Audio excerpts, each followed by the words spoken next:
This is a marble sculpture, Paolo and Francesca, made by the sculptor Alexander Monroe in 1852. It's based on a plaster version of this subject that he showed at the Great Exhibition in London in 1851, and this marble version was then commissioned from Monroe by William Gladstone, the future Prime Minister.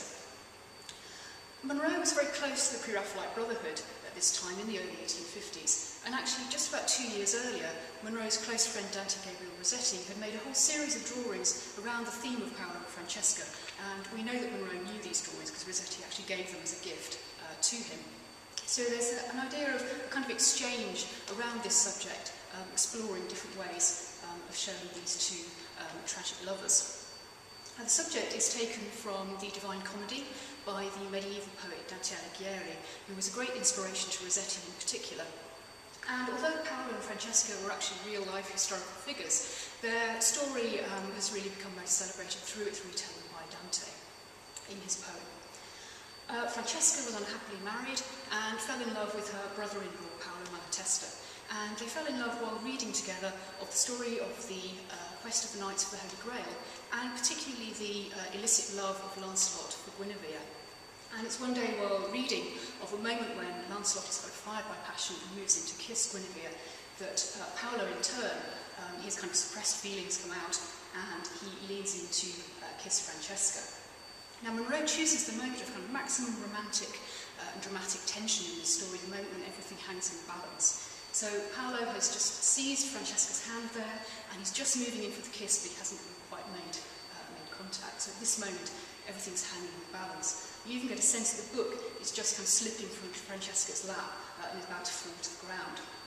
So we have this moment kind of frozen in time, but at the same time, Monroe kind of flashes forward to the next moment in the story, because around the base of the sculpture here is inscription of a few words from Dante's text, which translate loosely as, "That day we read no more."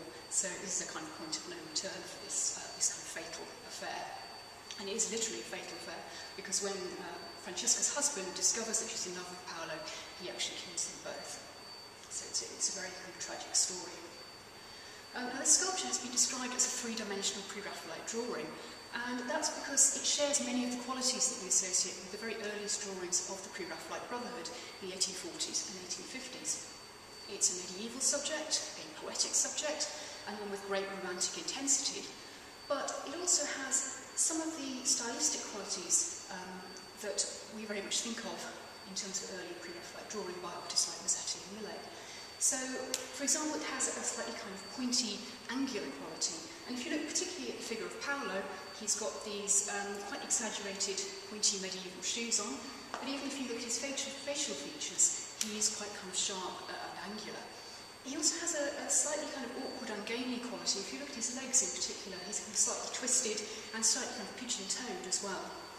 And that's because the Pre-Raphaelites recognise that when people are in extreme emotional situations, they don't always behave in kind of elegant and poised ways, and they're not posed always in a very kind of graceful way, because when people are very emotional, they are often kind of tense or hunched or twisted.